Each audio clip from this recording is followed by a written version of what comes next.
Hey everybody, welcome to my kitchen.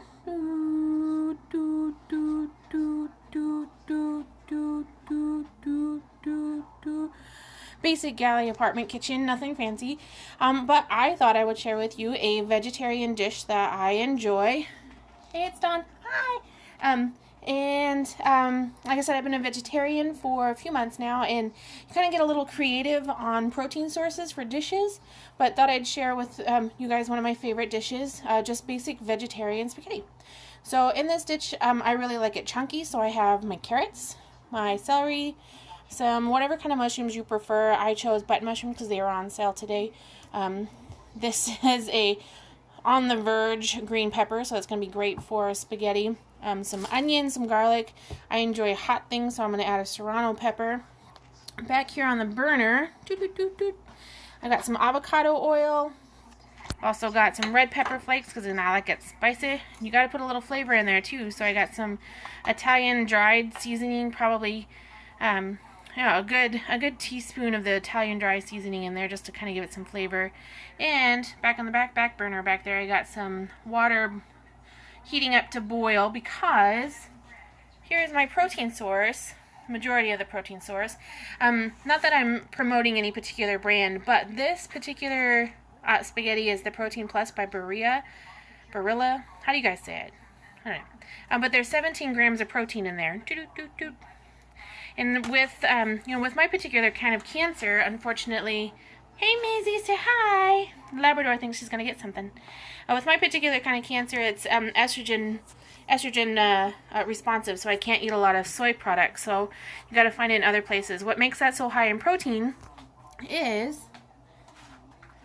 different grains. And so if you read on here, oh gracious, it's gonna stay out of focus.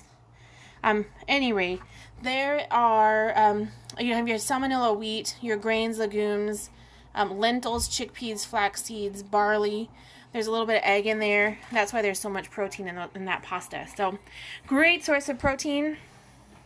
That is not, hi Maisie, that is not soy based. So very good for you.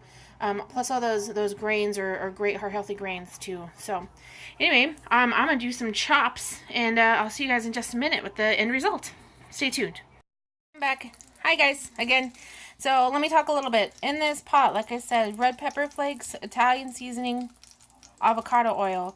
I used avocado oil for two reasons. It's a higher burn rate, because electric stoves are not very efficient. And two, it's a great, good type of fat for you. Olives, the avocados have a great fat. It's a good fat for you. So you got two different reasons. Boy back here, hey Maisie, oh, cameo by the kitty. Back here we have our veggies. If you want this to feel like meat, add a bunch of mushrooms. If you hate fungus, this still would be a really good opportunity for you to start adding that into your diet because you cook it down so much in a spaghetti sauce. Got some serrano pepper, half a serrano pepper. This is probably about 5 button mushrooms. Half a serrano pepper, half of a bell pepper, half of a white regular cheap onion, 2 celery stalks, 1 whole carrot. Trust me about the carrot part. The sweetness of the carrot matches the sweetness of your tomato sauce, so it adds a little bit of extra oomph. And hey, chopping up all your veggies, don't waste any of the bits. Here's all the extra stuff. I keep all the extra stuff that I'm not going to use in whatever recipe. I put it in a bag, I pop it in the freezer. When I have a bunch of scrapped veggie products, I add it all to a stock pot, and then I make veggie stock. So don't throw that away. Keep it in a bag, pop it in your fridge, save it for later. So all of these things are going to go into my stock pot, and then I'll be back in a bit. Alright, so here we have our vegetables. Yummy. Looks really chunky, right? So what's going to happen eventually is we're going to let this simmer with the sauce in there for quite some time, and everything is going to break down, and it's going to stay pretty chunky, but it'll eventually get all nice and thick, and you're not going to miss any of that meat. So once your vegetables start to sweat, see all this liquid in here? That's all from the vegetables. I haven't added anything. Once your vegetables start to sweat, then we can start to add our tomato-based type sauce. Judge me if you will. I still enjoy a canned sauce. I don't think there's anything wrong with asking the grocery store to give you a hand. And hey, we're all working people these days, and that jar is like $2 and it saves me tons of time. I can totally understand why other people make their own sauces, and more power to you, and man, is that way more delicious. But hey, this gives me a minute to spend with my family. Also, my water started to boil. Once your water starts to boil, then add, I don't know, probably a good tablespoon of salt to your boiling water. That's going to be your only opportunity to salt your noodles and give them a little bit of flavor. So dropped a whole box of noodles in there. I got my vegetables. I'm going to add my jar of sauce. And by the way, I keep these glass jars. I steam them, take the wrap off, and now I can do whatever I want with these glass jars. They're super handy dandy. Also threw a little bit of salt and pepper in my veggies. You got to season every step, every way you go if you want something flavorful.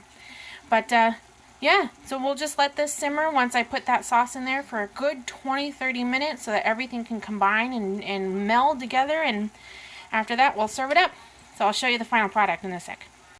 Alright everybody, dun, dun, dun, dun. Oh yeah, there's our masterpiece, our vegetarian spaghetti.